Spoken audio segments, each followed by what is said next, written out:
我这边来读719页，有一人行义，反致灭亡；有恶人行恶，道享长寿。这都是我在虚度之日中所见过的。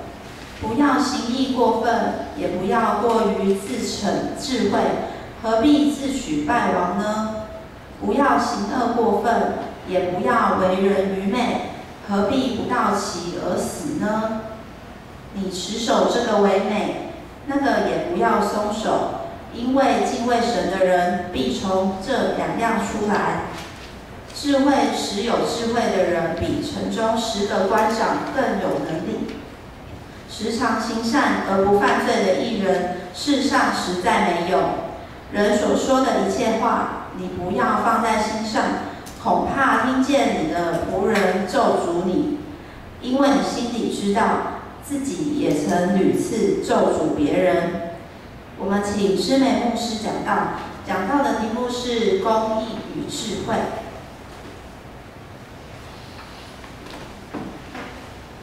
好，各位弟兄姐妹，大家平安。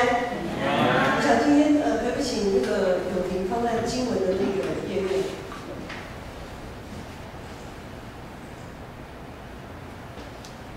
好，这个我们总算看到经文了。好，那个我们等一下没关系，等一下牧师会带着大家再读一次哈。好，我们已经进入到传道书了。我想从约伯记到传道书，我不晓得大家有没有一种好像。原来如此啊！人生不过就是这个样子，好像没有什么好计较的这种感觉。还是从约伯记读到传道书，会越来越无法接受这是什么道理？怎么想都想不通。在约伯记里面，我想我们勉强可以接受苦难是人生的老师这件事情，但似乎还不太能够领悟体会说为什么非得要约伯承受这样的事情，或者是说为什么这个苦难就必须要由我来承受？为什么上帝要允许这一切发生？很多时候我们理性上知道，但是感性上还没有办法接受。这种理性与感性之间的张力，身为基督徒应该是非常有体会，因为我们常常在不管是团契分享也好，或者主日礼拜，我们都会听讲道，我们都会听一些圣经的分享。很多时候我们知道，我知道圣经怎么说，我知道上帝怎么说，我知道应该怎样，但是呢，真的要做出来、行出来，还有一段很长的距离。好，今天的经文讲到了公义与智慧。或许大家已经想说啊，那牧师今天要讲的，我大概就知道是怎么样一回事了。可是呢，在传道书的这段经文里面传道书的作者提醒我们，高举智慧，或者是狂热的追求公义，其实不是人类的福祉。反而，当我们高举智慧跟狂热的追求公义，反而会自取灭亡，是一件相当危险的事情。或许讲到这里，有的人已经不太能接受啊，不就是要追求公义吗？不就是要追求智慧吗？为什么不行呢？为什么这是一个极大的错误呢？我想我们就继续来看看传道书的作者，我们来听听他怎么说，然后呢，来想想看，是不是有他的道理这样。好，我们来看15节到17节，今天的经文15节到17节，我们一起来读好不好？前面的PowerPoint上面也有，一起来读15节到17节，请。有一人行义，反致灭亡；有恶人行恶，道享长寿。这都是我在虚度之日中所见过的。不要行义过分，也不要过于自逞智慧，何必自取败亡呢？不要行恶过分，也不要为人愚昧，何必不到期而死呢？好，我们就读到这里。有句话说，善有善报，恶有恶报，只是时候未到。好，或许大家有听过。当有一些人，当我们会讲出啊，善有善报，恶有恶报，只是时候未到。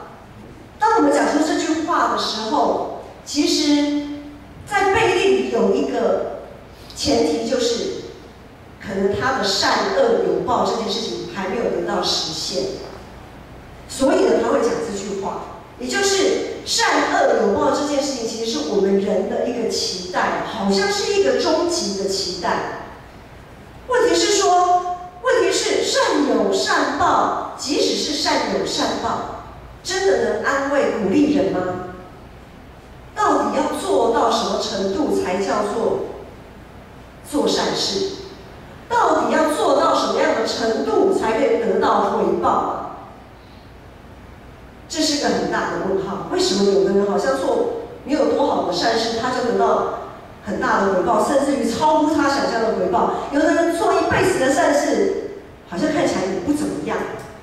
所以善有善报真的能安慰鼓励人吗？反过来讲，恶有恶报这件事情，就真的能让当事人吞得下这口气吗？比如说，我们在社会上有很多一些我们讲说冤狱，好，或者是一些杀人案，好，我们讲说杀人案。当杀人犯被处死的时候，好，我们可以说他恶有恶报。问题是，之前有那个小灯泡事件嘛，对不对？哈，问题是当这个杀人犯他真的，就是接受了死刑之后，那好，小灯泡的母亲，她的心里就能够有平安吗？当恶人真的有恶报的时候，当事人也好，四周围的人也好，他们真的就能吞得下这口气吗？就真的能释怀吗？就真的能完全释怀吗？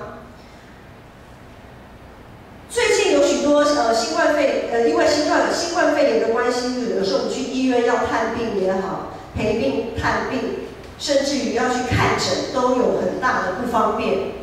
好，很多的不方便。有的人为了看个门诊的，在医院外面排队排很久，因为进去医院那种教学医院、大医院都要，就是都要填写什么健康声明啊等等之类的，就非常的麻烦，非常的复杂。然后呢，好，我的家人如果生病了，我还不能陪病探病，还有它的限制，就变得很不人道，看起来真的是非常没有人道。所以在最近这一阵子，许多其实从去年一整年，许多的医护人员都遭受了许多的白眼，甚至于被骂。好，就是因为不管是病人，就是进出医院的人都会为了自己的方便，导致医护人员受到许多的委屈。好，如果我们讲说公义嘛、公平嘛、公正嘛，医护人员或许会说：好啊，那我们就不要做防疫啊，那你就染病嘛，你就染病确诊嘛。好，如果真的有一个人，他就是不听医护人员的劝阻，然后呢，他就怎么样，然后就染病了，他算不算恶有恶报？好，那如果这算是恶有恶报，请问医护人员他就能平复吗？医护人员他就会觉得说啊，他活该啦，反正啊，他就是这个样子。医护人员可能会这样想吗？不会啊，这件事情还没有结束啊，这件事情并没有真正得到平反。好，所以恶有恶报就真的能够让大家释怀吗？所以善恶有报这件事情，我们真的要好好思考一下。社会上有许多既没有公义又没有智慧的事件，然后我们也会看到许多人高举智慧或公义，好像事不关己的在那里批评论断，殊不知世上本来就没有义人了，这个世上本来就没有完全人，除了耶稣基督。就连公认最有智慧的所罗门王，我们都知道旧约这个非常有名的所罗门王，他是我们公认最有智慧的人，前无古人后无来者。可是我们之前在读列王记的时候，我们知道所罗门王的下场，他的下场也不过就是那样而已。许多时候，我们会陷入到自己有限的感知里面钻牛角尖，极端的追求一个自己想要达到的那个目的。所以传道书的作者在这里说，行义过分、狂热的追求公义，是一种自以为义的表现，是一种把自己的地位高抬到一个地步，然后呢，利用某一个事件呢，来让自己可以获得他的益处。因为当一个人被高举、受到人尊敬的时候，其实他就有话语权，他可能会有很多的权利。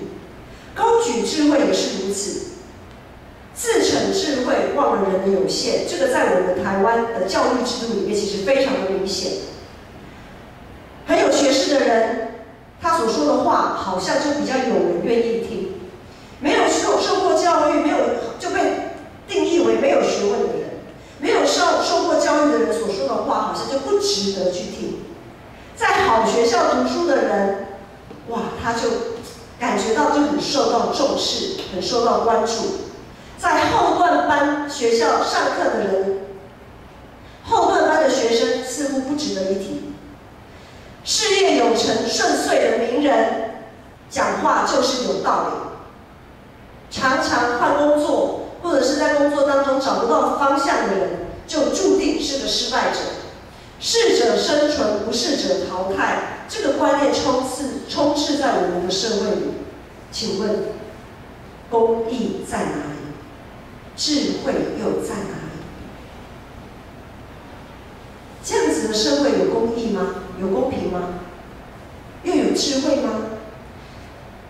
殊不知，那一些在苦难当中打滚的人，他们所看透的世道，或许比那些一帆风顺的人更有智慧啊！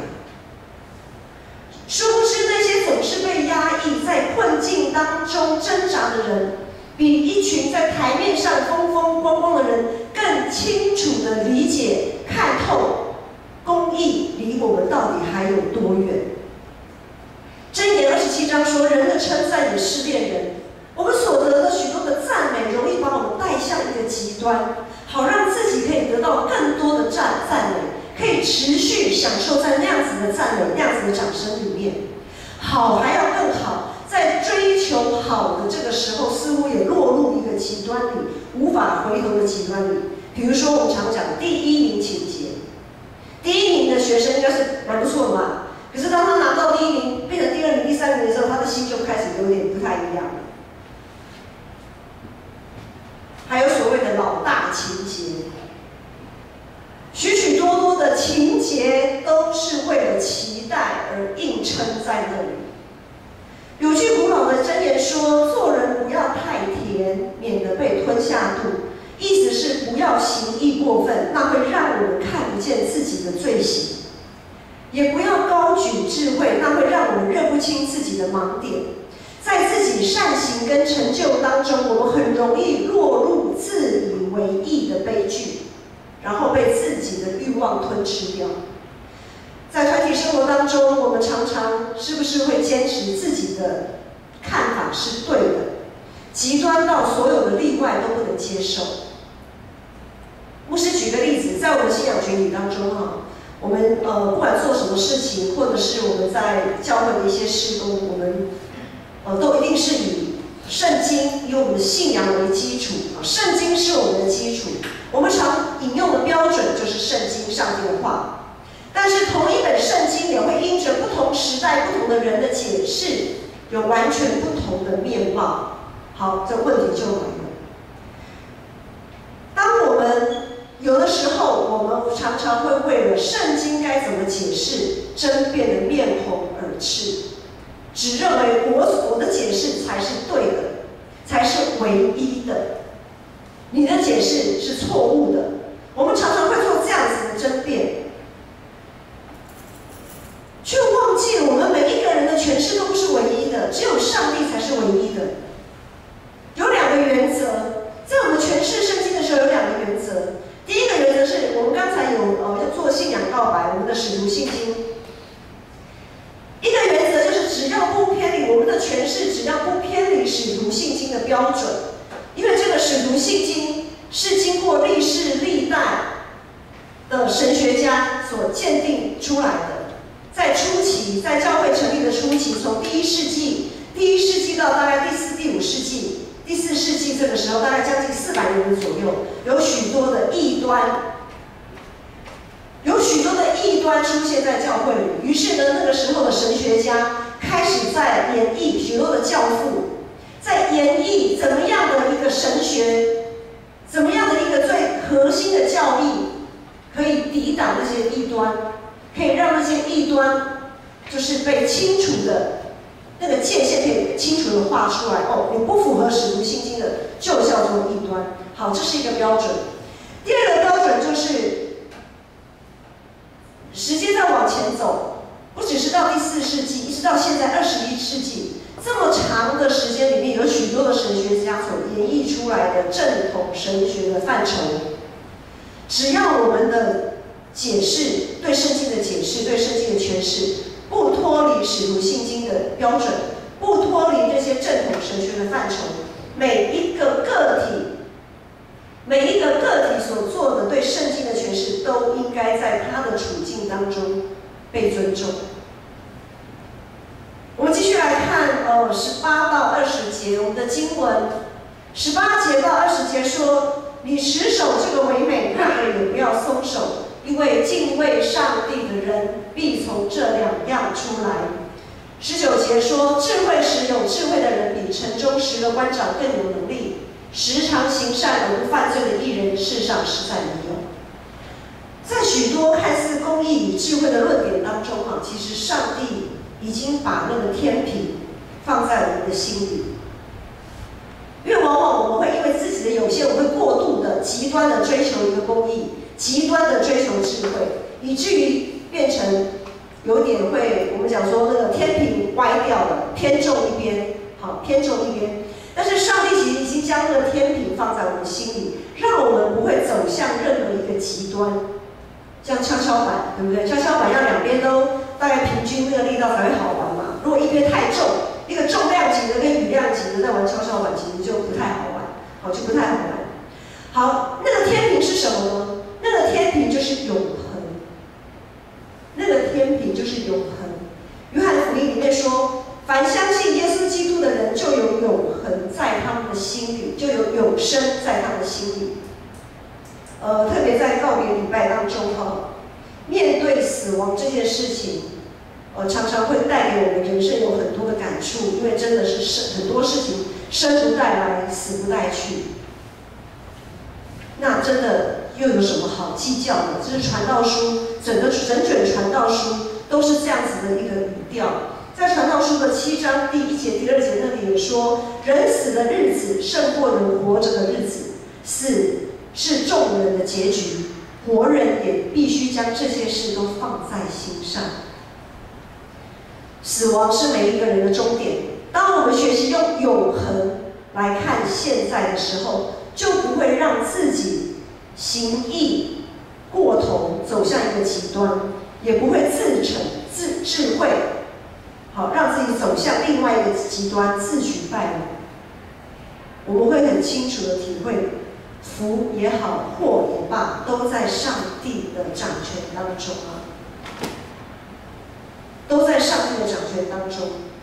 一个能不断向前的人生，我们想要划船你如果你如果奋力的，你只是在划同一边的时候，船不可能往前嘛，它只会原地转，甚至于还会翻覆。你一定要右边划一划，左边也要划一划，或者2边平均力道一起划一划。当我们很奋力的在右边拼命的在追求公义的时候，偶尔也要回过头来左边看看，我们人都是有限的，我们不要陷在自己的有限当中，一直在自己的有限当中钻牛角尖。然后当我们在左边拼命的划，在追求智慧的时候，也要回过头来看看右边。我们要知道人外有人，天外有天不要只是在划同一边。21节、22节这里说，人所说的一切话，你不要放在心上，恐怕听见你的仆人咒诅你，因为你心里知道自己也曾屡次咒诅别人。在十字架面前，我们总要在耶稣的苦难当中不断的检视自己。当我们很极端的追求公义的同时，也可能造成另一个面向的不公义的情况产生。我想我们在过去的社会是父权的社会，没有人会说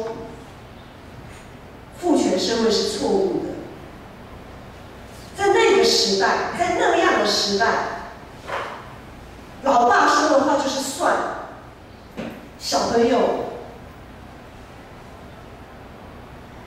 别想吭一声。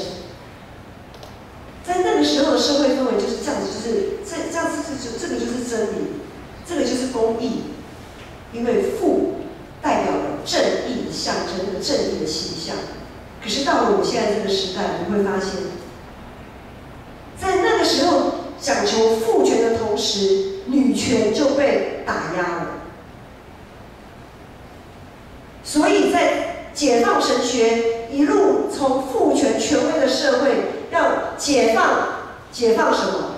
就是男女平权了，就是把那个父权一个极端的权威给它破解掉，不再是那个样子，不再是高举父权，而是在高举是要回到一个平衡，男女平权，回到一个平衡里面来。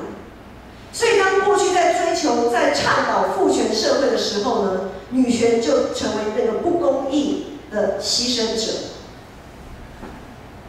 我们来看看耶稣，耶稣他这位我们所谓完全的义人，他也不轻易判断那位犯奸淫的妇人。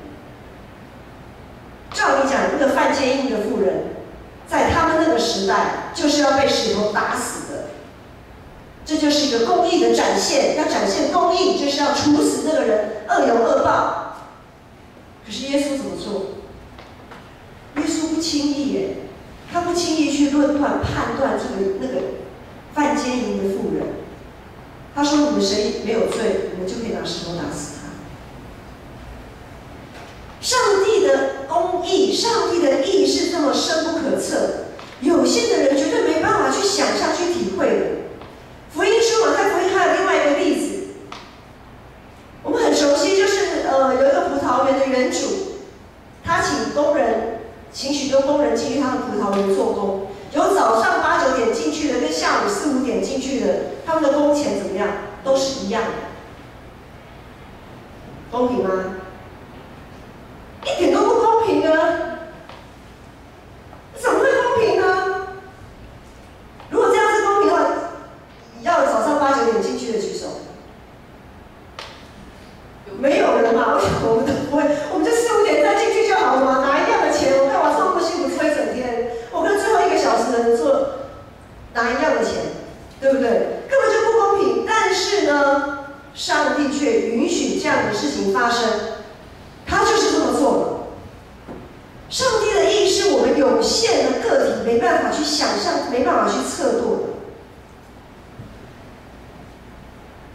当我们近乎狂热的追求智慧跟公义的时候，很多时候我们会在台面上看到有一些人，因为他就是站起来，他要倡导一些，比如说我们讲说之前洪仲丘的案子啊，或者大埔的那个钉子户的那个事件、那房子的事件，很多的不公义的事件，很多人会登高一呼，要提倡公义、公平、公正。等等的许许多多社会事件都有人这样子极力的呼吁，许许多多的言论听起来真的非常的有道理，真的非常的有道理。但是我们千万不要把这一些论调全都放在心上。我不是说争取这个不对不好而是说我们不要把那些听起来很有道理的那些话全部放在心上，随意的就附和他们。我们总要好好的，在我们听这一些好像很有道理的论调的时候，我们要回过头来用我们的信仰来反思，去思考这一些道理、这些论调到底符不符合圣经的教导？而我们要跟随的是什么？我们要跟随的是我们的上帝，我们要跟随的不是某某人。我们要很小心，我们不要跟到最后跟到是高举那个人了。我们要高举这个论调，即便他的论调很符合真理，即使是这样，我们要跟随的也永远是我们的主啊。我们要跟随的永远是我们的主，因为往往那一些高举公义、智慧，并且想借此，不是所有人都这样子哦，牧师再一次的强调，不是所有的拿着这样子的论调的人都是这样哈。但是有一些人，我们会发现，有一些人就是要借着这些事件来高举自己，铲除异己。许多人，我们讲说人来疯，一窝蜂。当有些人就高举一些论调的时候，哇，一窝蜂的人，哇，这样子跟着他造神啊，造神运动。如果我们基督徒也落入这个造神运动的漩涡，就不好了。我们要很留意一件事情，就是即使创造光的上帝，他也容许黑暗继续存在。即使创造光的上帝，他也允许黑暗继续存在。赐给我们福气的上帝，他也容许苦难存在在我们的生命当中。所以，我们真的不要追求一些事情追求到一个极端，好像任何的例外都没办法接受。有一个人，因为最近有新闻有提到一个人权斗士，我想大家或许应该都蛮清楚的，就是翁山苏姬。翁山苏姬他是缅甸的人权斗士，在上一个世纪，20世纪末，他为了缅甸的自由民主，他奋力的抵挡对抗缅甸的军政府，对抗暴虐的军政府。他开始在各地示威游行集会，呼吁倡导，就是要推翻或者是消除缅甸军政府的势力。他在那个时候成为了人权斗士，但是因着这样子，他前后陆续长达20年的时间，他被软禁。当然中间他有被放出来过几次。好，长达20年的时间，他在软禁的这个氛围当中继续奋斗。在软禁的初期，一开始在1990年代那个时候，应该在1991年吧，那个时候他获得了诺贝尔和平奖。他因此获得了诺贝尔和平奖，陆续也得到许多国际性的奖项。他的身份、地位、价值得到了几乎全世界的认同跟支持。对于追求公义这件事情，他不遗余力。但是，时到今日，在2019年的时候，20-30年，他在1990年代那个时候开始追求人权自由。在2019年，他却在国际法庭上面对那个时候发生一个事件，就是缅甸的军政府对于他们缅甸境内的那罗兴亚人进行了一个种族的大屠杀，要做种族灭绝这个行动。可是那个时候，翁山苏姬他其实已经有掌有实权了。掌有实权的翁山苏姬，他却在国际法庭上面对这件事情，他选择沉默了。他选择避重就轻。许多的国际人士都呼吁他，翁山苏姬，你如今你有这样子的地位身份，你要替那些罗兴亚人说句话，讨个公道。虽然军政府的势力仍然很强大，但是你至少你要说个话吧。他没有，他就是选择沉默，避重就轻。他曾经是那么积极的倡导公义的人权斗士，但如今他却完全变调了。国际上对他的谴责声浪就越来越大，真的是虚空啊，虚空的虚空。我们都是以相信耶稣基督十架救赎为基础被称为义的人，我们也都是以敬畏上帝为基础被称为可以称为有智慧的人。无论是公义还是智慧，都是上帝所赏赐给我们的，都是以敬畏上帝为基础的状况下，我们可以去追求的。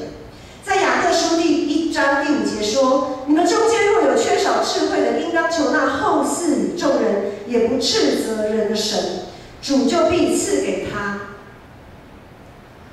即使我们曾经经历许许多多的困难跟风浪，好像我们已经身经百战，好像我们已经非常的有智慧，但是即使是这样，我们也要谦卑的说，上帝的愚昧都比人还有智慧啊！上帝的愚昧都比人都还有智慧。面对未来许多的挑战，许多的不确定，感谢主，让我们还有耶稣，我们还有耶稣可以找。上帝是我们脚前的灯，路上的光，他会引导我们继续往前走。一个小小的病毒让世界原有的次序几乎崩解。人类只能卑微的在这个夹缝当中生存啊！其实真的没有什么好夸口的，我们所有一切成就努力，真的没有什么好夸口。在充满动荡的这个时刻，我们更要小心谨慎的用自己的智慧，用自己那追求公义的心，要把永恒放在我们的心中，取得一个平衡。不要太过于狂热，不要太过于激进到好像要铲除异己，好像只有自己所说的才是唯一对的。我们总要知道，我们自己不过都是个蒙恩的罪人们。无论你是否能欣然接受传道书作者的论点，但我们要晓得，圣经里所说的每一句话都是上帝所默示的。提摩太后书3章16节说，圣经都是上帝所默示，于教训、督责、使人归正、教导人学义，都是有益处的，良药转治虎口。愿圣灵帮助我们，不论得时不得时，不论我们是不是看了许多没有公义的事，或者是实在是愚昧的事情，求主保守我们的心，求主保守我们的心。我们一起来用这首诗歌与主更靠近，来回应我们的神。我们不是要与那个世界，不是要与那个公义智慧更靠近，我们是要与我们的主更靠近。不管别人说的再怎么有道理，我们要靠近的是我们的主，我们要高举的是我们的主，而不是那一个世界或是那一个人。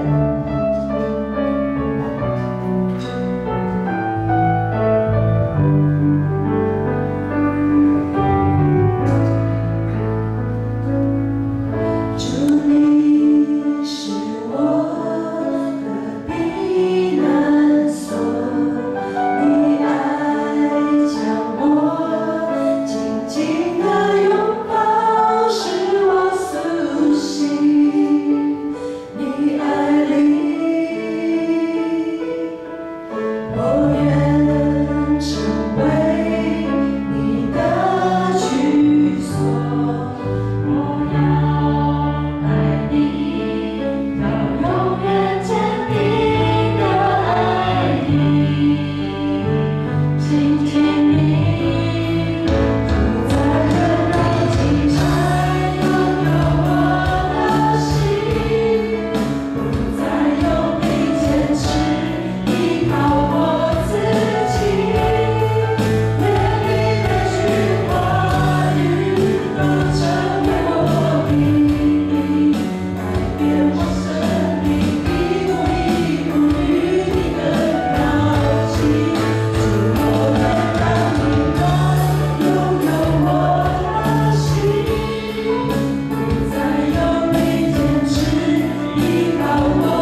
公平又愚昧的事。求主你保守我们的心，不行义过分，不自逞智慧，总要时时谦卑，用敬畏主你的心来看待。我们知道深渊在主，主必报应。